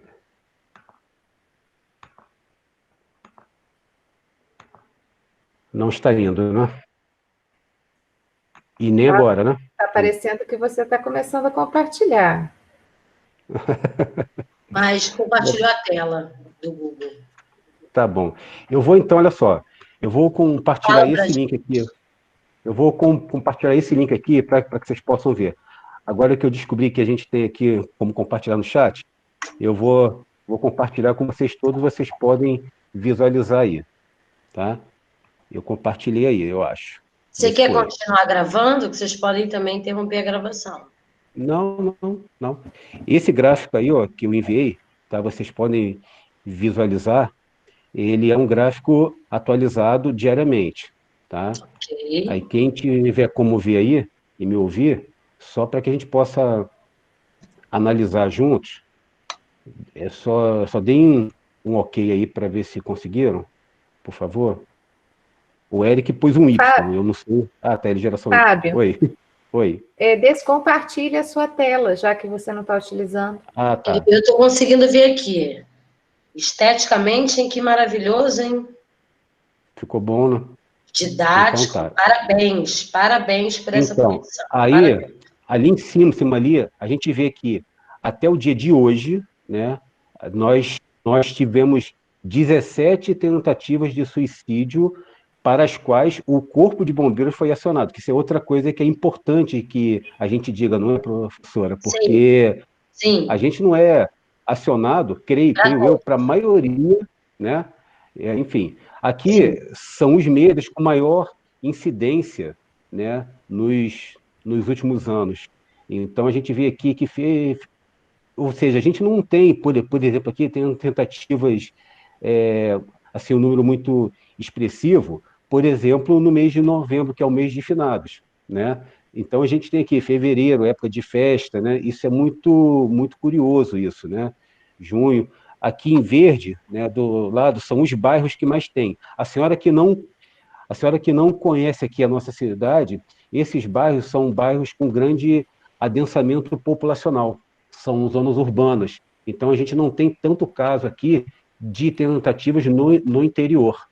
Embaixo aqui, né, corroborando aí com o que a senhora disse, a gente teve, nesses 5 anos, uma incidência muito grande de jovens de 20 a 29 anos, né, que é a geração, acho que é a Z, né, a geração Z que já nasceu conectada, que já nasceu já É no colo milênio, da pode internet. ser considerado também a Z, são os nativos digitais. Exatamente. Em segundo aqui, ó, de 40 a 49 anos. Então, realmente, e são mais os homens, como a senhora pode ver. E uma outra coisa que me chamou a atenção aqui, mesmo eu não sendo nem um psicólogo, nem nada assim, né? Mas note que a maioria, né, tenta ou consuma no período da tarde. E o que isso me faz pensar, sendo que eu já atuei bastante, né? É que a pessoa, além desse processo todo que a senhora disse, né? Que vai que vai dar lá na ponta do iceberg, né? Ou seja, toda uma história, anos e anos de sofrimento, as pessoas elas tentam mais, pelo menos aqui, no período da tarde, ou seja, ela dormiu, ela acordou, ela Sim, pensou, sim, sofreu, almoçou às vezes, né? E daí é que ela toma a decisão. Isso é outra coisa que me deixou bem assim surpreso, né? Aqui a gente tem uma incidência mais aos sábados, né? E aqui você pode ver também quais são os turnos por mês e por dia de semana. Então, assim, isso aqui, assim, por si só, isso não fala muita coisa. Eu vou disponibilizar, e uma outra coisa que eu não vou disponibilizar agora aqui, porque eu acho que vai ficar muito link, a gente fez uma coisa que eu acho que foi inédita, professora. A gente fez que uma maravilha. pesquisa com o nosso público interno a respeito das percepções que os bombeiros tinham a respeito dos socorros. Por quê? Quando a gente vai para os eventos, a gente faz o nosso quesito, né? O nosso relatório. Ali a gente bota Isso. ali idade, sexo, endereço, tá, aquela coisa. Mas eu pedi, né, para que os nossos bombeiros eles respondessem algumas perguntas que eu achei muito bacana. A gente viu aqui, por exemplo, a gente está atendendo mais a raça ou a cor branca, né? Que por si só isso não fala muita coisa. A gente notou também uma prevalência da classe média e não de gente pobre, Isso também é coisa uma que outra por incrível... questão, que o fenômeno mudou, né? Isso, aham. O fenômeno mudou, então a classe socioeconômica também está diferente. Isso, entendi. Então, a mesma coisa aqui. A gente viu que a maioria é na zona urbana, a maioria essa faixa de 20 a 29 anos. Outra coisa que foi assim, que foi percebida pela nossa guarnição é que são pessoas de bom nível de instrução. É outra coisa que Sim. nos chamou a Sabe atenção, né? sabe qual é o local no Brasil que tem mais tentantes? O número maior No de tentantes Brasil. de suicídio? No Brasil, Não sei. Rio Grande do Sul. Rio Grande do Sul, olha só. Uma outra coisa que nos chamou aqui é o fato de que, pela nossa percepção, a maioria desses casos ocorre na própria residência, ou seja, a Sim. pessoa ela não procurou, né? Uma outra coisa aqui fica ali quase que um empate ali entre os solteiros e os casados, né? Eu não vou falar aqui dos meios que foram usados, né, para Os métodos, tá? né? Eu acho que a gente até mesmo para não Não acusar precisa, não né, precisa. aquela o fenômeno Werther, né, que é Sim. conhecidíssimo, né? Então, assim, são dados que a gente está usando tanto para que a gente possa se aprimorar, né, nas abordagens, tanto na técnica como tática, mas também para que a gente passe isso. A gente deu uma entrevista, inclusive para a nossa população aqui, por quê? Algo que me chamou a atenção aqui. Deu quase que empate a percepção e as narrativas que os tentantes têm, ou os familiares, ou os amigos que ali se encontravam, no Ah, sentido das razões, né? Então, deu quase que um empate entre os problemas de ordem psíquica, ou seja, a depressão, a pessoa já faz uso de medicação, já faz tratamento, mas também quase deu empate com os problemas familiares, discussões, pais e filhos, sim. esposa, adolescentes que querem pular da janela porque a mãe não deixou ir numa festa, entendeu? Então, assim,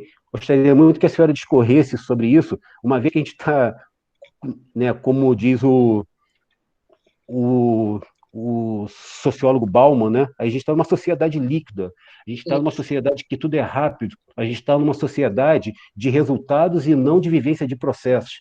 Gostaria que a senhora discorresse sobre isso, né? Que eu acho que isso é tão importante, porque a gente viu aqui que o seu foco não é na morte, é na vida, e a gente não está sabendo viver.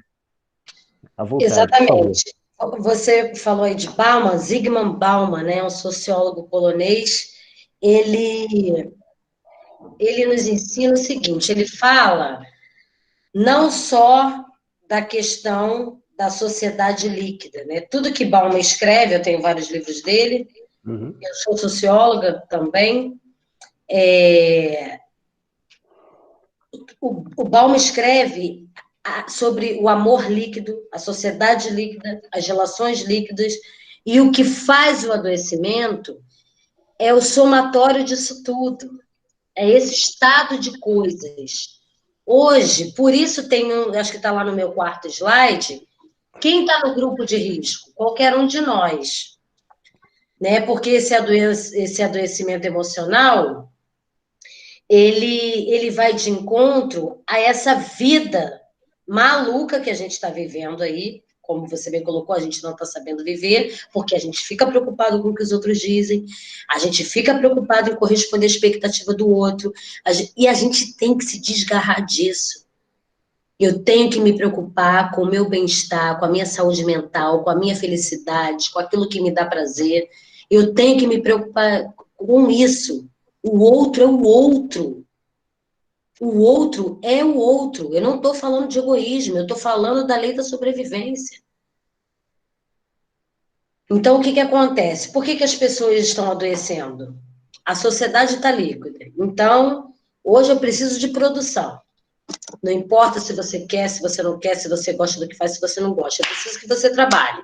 Aí vem lá, Taylor e Fayol. Produção, produção, produção. Não importa, vão trabalhar, burro de carga.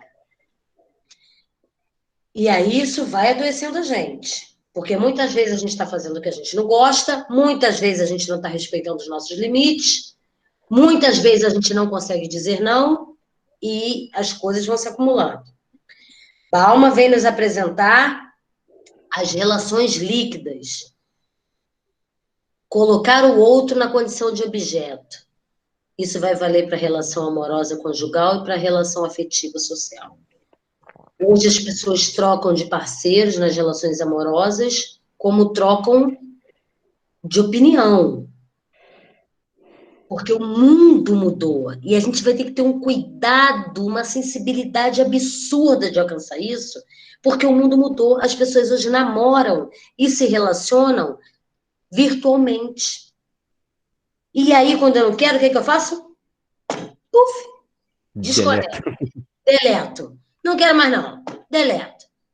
Você não tem trabalho de olhar no olho, de justificar uma postura respeitosa, uma postura empática, de poder compartilhar, porque todo mundo tem direito de não querer.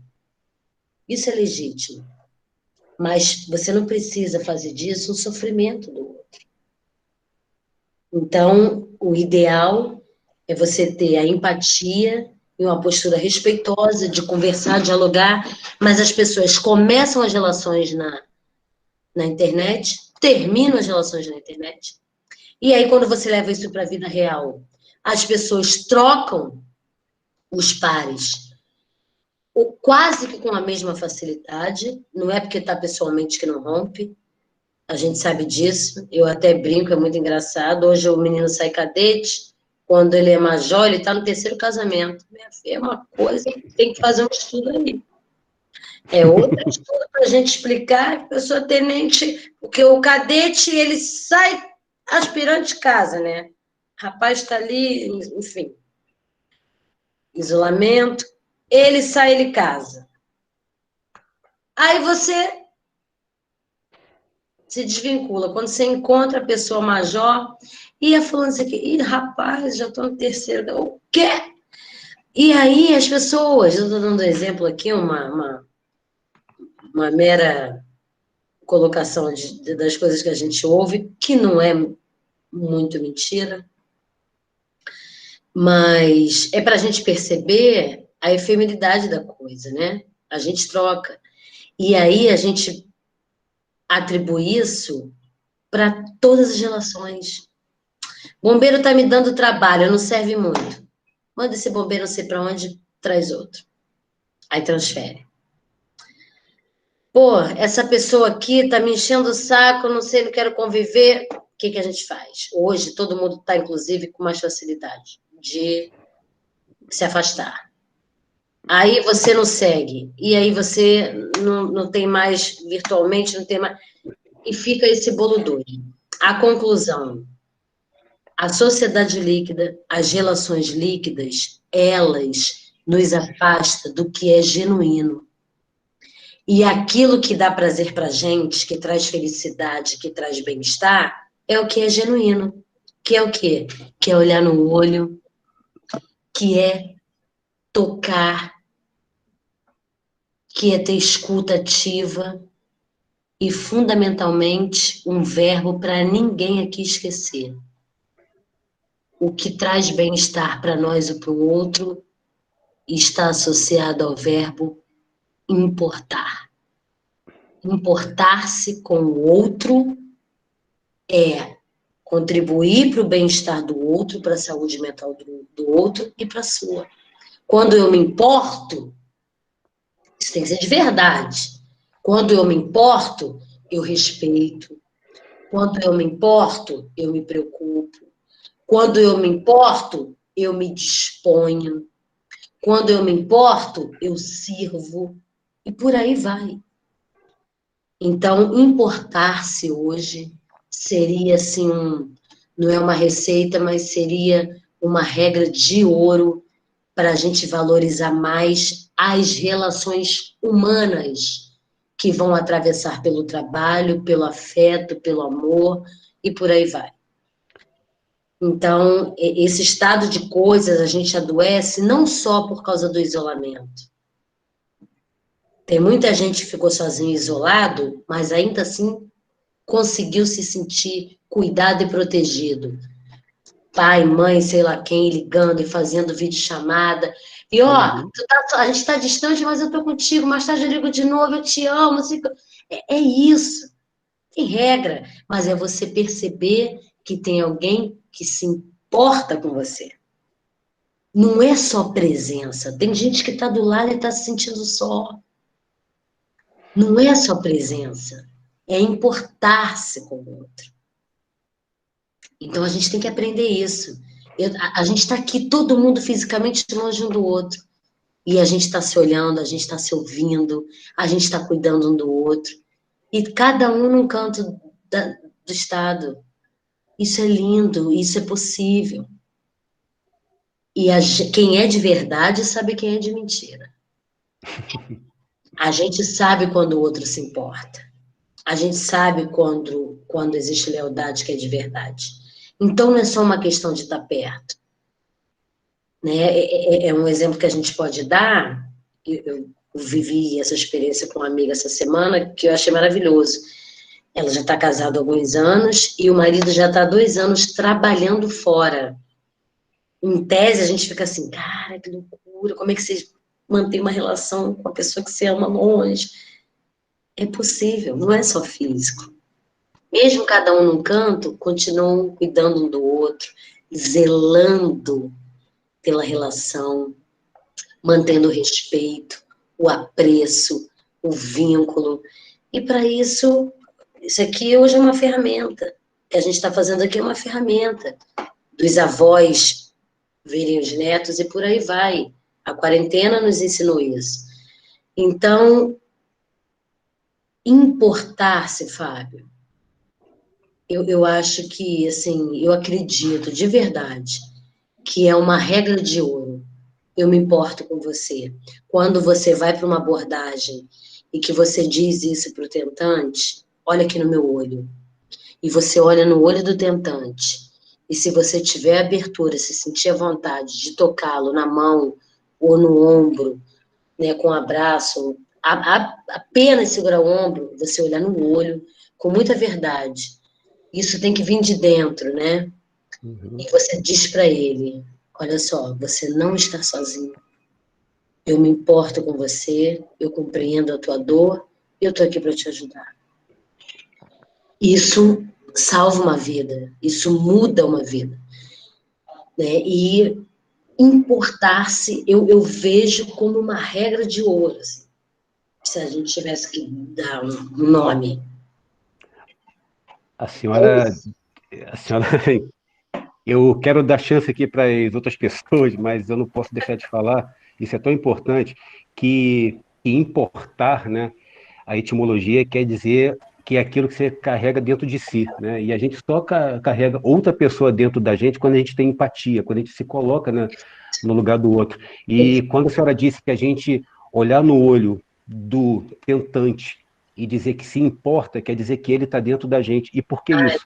Porque eu já disse isso já para uma pessoa que tentava. Eu falei com ela, sabe por que você me importa? Porque se der tudo errado, eu fui a última pessoa que falou com você em todo o universo. Então, assim, sabe? Então, você é importante para mim agora. Então, por isso que Adriana, eu aí, o nosso comandante, a gente quis tanto ter esse papo com a senhora, porque isso aqui é importante para aquelas pessoas que conversarem com os tentantes antes de nos acionarem, porque sempre tem alguém. O quanto que é importante você ouvir aquela pessoa, então não tentem agarrá-la, não barganhem com ela, né? Ouça, né? Até para nos passar, né, dados. E, enfim, eu só quero escutar a senhora e eu sugeri aqui no nosso chat agora um outro livro que é um filósofo que eu acredito que a senhora conheça, que é o Byung-Chul Han, que escreveu A Sociedade do Cansaço. É um livro fino, mas é um dos livros mais profundos que eu já li. Profundo. Né? Muito profundo, onde ele fala justamente isso. A gente está numa sociedade hoje em que a gente tem lá, né, o patrão tem a cobrança, mas a gente está numa cobrança muito maior de nós conosco. Não é isso? Ou seja, a gente, eu postei isso daqui e ninguém curtiu. O que eu fiz de errado? Aí tem que apelar. A gente está com uma cobrança muito grande. A gente está vendo moças, né, que fizeram a besteira de postar uma foto, né, para um determinado ex que está querendo se matar porque agora está lá na mídia. Então, assim, a gente tem que pensar o porquê que a gente está se disponibilizando tanto, né? se entregando tanto assim, sem critérios. E deixei aqui um outro link aqui de uma outra coisa, assim, só para eu acabar a minha fala, que é uma receita japonesa para encontrar o propósito de vida que a senhora tanto falou, que se chama Ikigai, que a senhora possivelmente já ouviu falar. O que é o Ikigai? É a interseção de 4 círculos. O primeiro círculo é o universo de coisas que você faz bem, que você tem habilidade. O segundo círculo é o círculo de coisas pelas quais você pode ter uma condição digna de remuneração, de vida, né, de sobreviver. O terceiro círculo são as coisas que você ama. E o quarto círculo é aquilo que o mundo precisa. Quando você encontra a interseção dessas coisas, você descobre o seu propósito de vida, o seu Ikigai. Tá? E, por último, eu gostaria de deixar uma frase de uma médica que eu gosto muito, que é Ana Cláudia Quintana Arantes, que ela descobriu uma interseção entre todas as religiões e filosofias de vida, todas. Se você crê que tem uma vida após a morte ou não, se você crê que tem várias vidas, se você crê que não tem nada, uma coisa é certa. Pelo menos essa vida aqui, você só vive uma vez. Ela é única e, como diz o Cortella, é muito curta para ser pequena. E assim eu acabo a minha fala aqui. Juro que eu não vou mais falar nada, perguntar nada, quero só ouvir. São 18 horas agora. Que lindo. Tá? Gente, durou o negócio, hein? Tá vendo? Isso é bom. A gente começou com algumas pessoas lanchando, que eu vi. Isso. E agora vai todo mundo jantar. Acende a luz para mim, por favor. Eu gostaria... Eu gostaria de agradecer, né, a todos que estão aqui com a gente, né, até agora. Agradecer muitíssimo a senhora, Coronel. Foi maravilhosa essa conversa. Eu tenho certeza que todos que estão aqui estão, assim, em algum momento se sentiram emocionados, se sentiram tocados de alguma forma. E eu penso que nada acontece por acaso, né? Nada por acaso. Tudo tem um propósito. Então, já estava assim, marcado que isso ia acontecer, que essa tarde ia acontecer, né? Que esse encontro aqui ia acontecer e que estariam essas pessoas aqui, exatamente. Estão aqui que tinha que estar. Exatamente. E, assim, como eu falei no começo, eu sabia que ia ser uma alegria ter a senhora aqui. Queria agradecer também a parceria de sempre, meu grande companheiro, Fábio, né? Estamos juntos, nós quase que somos, como você fala, né, Fábio? Quase a mesma pessoa. Quase a mesma pessoa, exatamente. Então, gostaria de agradecer muito a todos e deixo a palavra final com a senhora, sabe, para a senhora... A palavra é a gratidão mesmo pela paciência, pela parceria aí que todo mundo, né, compartilhou. E a reflexão, eu quero deixar a reflexão que a gente pode ser melhor do que a gente é. Eu adoro ouvir a máxima de Gandhi, né? Seja você a mudança que você quer no mundo. Quando você parte desse pressuposto, eu sempre digo que tem 2 grandes mandamentos que se a gente obedecer, se a gente cumprir, a gente não vai errar. O primeiro dele, Jesus Cristo deixou pra gente: faça com o outro o que você gostaria que fizesse com você. Está lá no livro de Mateus. Faça com o outro exatamente o que você gostaria que fizesse com você. O oposto também é verdadeiro. Não faça com o outro o que você não quer que ele faça contigo. Se a gente partir dessa premissa, a gente dificilmente vai errar. E o outro é de Gandhi, Mahatma Gandhi, que diz: seja você a mudança que você quer no mundo. Então, eu quero pessoas mais saudáveis, mais felizes, mais generosas, mais empáticas. Tem que partir de mim. O meu discurso tem que ir de encontro à minha prática. Senão vira hipocrisia, aí não vale. Aí não vale. Agora, se eu praticar aquilo que eu falo, aquilo que eu acredito, aí dificilmente a gente vai errar. Lindas as contribuições, coisa linda que eu estou ouvindo aqui, esse carinho, essa gratidão. Muito, muito, muito obrigada. Sintam-se beijados, abraçados, meu carinho, meu respeito, e a gente continua junto.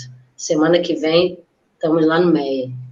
Isso aí. Muito obrigada, gratidão a todos. Boa noite, fiquem com Deus. Obrigada pela companhia. Isso. Fiquem com Deus. Agradeço ao comandante, tá, pela oportunidade de convite. E lembrando que essa live ela vai ficar gravada, né? E nós vamos disponibilizar no Bravo Teresópolis. Então, se você quiser compartilhar com alguém, tenho certeza que vai ajudar muito a vida de outro. Isso. Essas 3 horas de palestra que parece que foi assim meia hora, né? Impressionante. A gente não sentiu. Eu concordo. Não sentiu. Excelente. A gente não muito sentiu. obrigado. Que bom. Tá certo. Vamos refletir. Gente, um grande abraço. Então. Felicidade. Obrigada.